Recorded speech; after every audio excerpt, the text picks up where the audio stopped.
ஒரே பள்ளியில் படிக்கும் இரு மாணவிகள் பாலியல் பலாத்காரம் செய்யப்பட்டுள்ளனர். இவர்களை செய்தவர்கள் யார்? ஒருவன் இருவன் இல்லை, 4-5 பேர்கள் இவர்களோடு வாழ்க்கையில் விளையாடி இருக்கிறார்கள். அவர்கள் யார்? பெண்கள் கர்ப்பமானது அவர்கள் வீட்டுக்கு கூட தெரியாமல் இருந்தது எப்படி இந்த 4 பேர் அவர்கள் வாழ்க்கையில் நுழைந்தார்கள்? விவரமாக அலசுகிறது crime news. Kavitha and Pavithra, இந்த 2 பொண்ணுங்களை பத்தி தான் இப்போ நம்ம டீட்டெயிலா பார்க்க போறோம். வாங்க பார்க்கலாம். இந்த 2 பொண்ணுகளும் ராமநாத மாவட்டத்தில் உள்ள அரசு மேல்நிலை பள்ளியில 10ஆம் வகுப்பு படிச்சுட்டு வந்துருக்காங்க. 10ஆம் வகுப்புங்கிறனால இந்த பொண்ணுங்க 2 பேரும் கொஞ்சம் கஷ்டப்பட்டு உளுந்து தான் படிச்சிருக்காங்க. இப்படி படிச்சுக்கிட்டு இருக்க இந்த பொண்ணுங்க, நம்ம ஏன் குரூப் ஸ்டடீஸ் பண்ணக்கூடாது, பண்ணால் நமக்கு நல்ல ப்ராஃபிட் கிடைக்கும் அப்படிங்கிற மாதிரி முடிவு பண்ணி கவிதா வீட்டுக்கு பவித்ரா போகிறதும் பவித்ரா வீட்டுக்கு கவிதா வர்றதும் ரொம்ப சர்வசாதாரணமாக நடந்துக்கிட்டு இருந்த ஒரு விஷயம். அந்த மாதிரி ஒரு நாள் கவிதா வீட்டுக்கு பவித்ரா போயிருக்கா. பவித்ரா வீட்டில் அன்னைக்கு பார்த்து யாருமே இல்லாத நேரத்தில் இவங்க 2 பொண்ணுகளும் படிச்சுக்கிட்டே இருக்கும் போது இந்த பொண்ணுங்க 2 பேருக்கும் ஒரு கியூரியாசிட்டி, நம்ம ஏன் அந்த மாதிரி படத்தை கொஞ்சம் பார்க்கக்கூடாது அப்படிங்கிற மாதிரி கேட்க, அந்த மாதிரி படத்தெல்லாம் பார்க்க வேணாம் கவிதா அப்படின்னு சொல்லிட்டு கவிதா பவித்ராட்ட சொல்ல, அதெல்லாம் ஒரு தப்பும் இல்லை, இப்படி பண்ணால் மைண்ட் ரிலாக்ஸ் ஆகுமா, மைண்ட் ரிலாக்ஸ் ஆனால் நம்ம இன்னும் கொஞ்சம் படிக்க முடியும்ல அப்படின்னு சொல்லிட்டு பவித்ரா சொல்ல, கவிதாவுக்கு இது நியாயமாக தான் பட்டிருக்கு. சரின்னு சொல்லிட்டு 2 பேரும் உட்காந்து படம் பார்த்துருக்காங்க. படம் பார்த்துட்டு இருக்கும்போது இவங்க 2 பேரும் அவங்க கையை வச்சு அப்படி இப்படி இதை செஞ்சுக்கிட்டு இருக்கும்போது வெளியிலேருந்து ஒருத்தவன் இதை பார்த்துருக்கான்.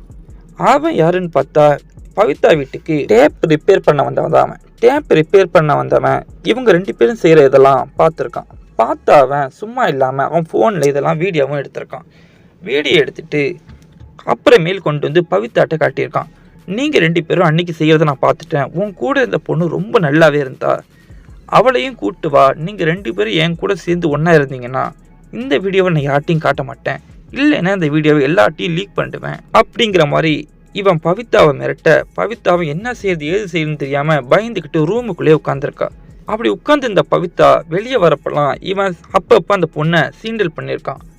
என் கூட ஒழுங்காக இணைஞ்சிரு, இல்லைன்னா இந்த வீடியோ லீக் ஆகிடும், உனக்கு 10 நாள் தான் டைம், 5 நாள் தான் டைம் சொல்லிட்டு கொஞ்சம் கொஞ்சமாக அவன் கொடுக்குற நாளை குறைச்சிக்கிட்டே வந்த இவனை பார்த்து அந்த பொண்ணுக்கு பயந்து போய் ஒரு கண்டிஷனில் அவனும் இவன் ஆசைக்கு இணைஞ்சிட்றான். 10ஆம் வகுப்பு படிக்கிற அந்த 15 வயசு பொண்ணை அவள் கற்பை அழிச்சதுக்கு அப்புறம் கூட இவன் ஆசை தீரவே இல்லை.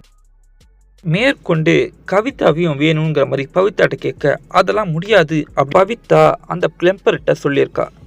இதை தான் ஏற்கனவே சொன்னனே, கவிதாவும் வந்தால் தான் இந்த வீடியோ லீக் ஆகாது, இல்லைன்னா அந்த வீடியோ கண்டிப்பாக இல்லாட்டி லீக் ஆகிடும் அப்படிங்கிற மாதிரி சொல்லி கவிதாவையும் அதே அறைக்கு கூப்பிட்டு வந்து இவன் தன்னோட லீலைகளை காட்டியிருக்கான். அந்த பொண்ணு கற்பையும் அழிச்ச இவன் அப்புறம் பல நாள் பல இடம்னு சொல்லிட்டு அந்த 2 பொண்ணுங்க கற்பையும் மாறி மாறி சூறையாடி இருக்கான். இதை பண்ணியும் அவனோட பசி அடங்காதனால இந்த விஷயத்த அவனோட க்ளோஸ் ஃப்ரெண்டான ஒருத்தன்ட்ட மட்டும் சொல்லியிருக்கான். அவன் அதே ஏரியாவில் தண்ணி கேன் போடுறவன் தான். அந்த தண்ணி கேன் போடுறவனும் இந்த பொண்ணுங்களோட கற்பு கூட விளையாண்டுருக்கான்.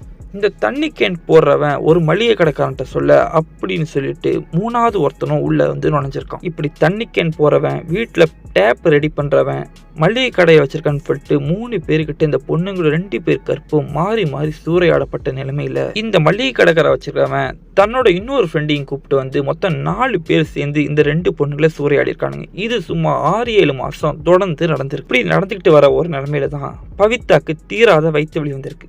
தீராத வயிற்று வலி வந்த அந்த பொண்ணை பக்கத்தில் கவர்மெண்ட் ஹாஸ்பிட்டலுக்கு கூப்பிட்டு போயிருக்காங்க. அங்கே போய் தான் ஒரு விஷயத்த சொல்லியிருக்காங்க, இவங்க பொண்ணு பவித்ரா மாசமா இருக்கு, என்ன ஆச்சு ஏதாச்சுன்னு அவங்க வீட்டு ஆளுங்க பதறி கேட்க, அப்போதான் இவன் நடந்த அந்த மொத்த துயரமான செய்தியும் அவங்க வீட்டு ஆளுங்கள்ட்ட சொல்கிறான்.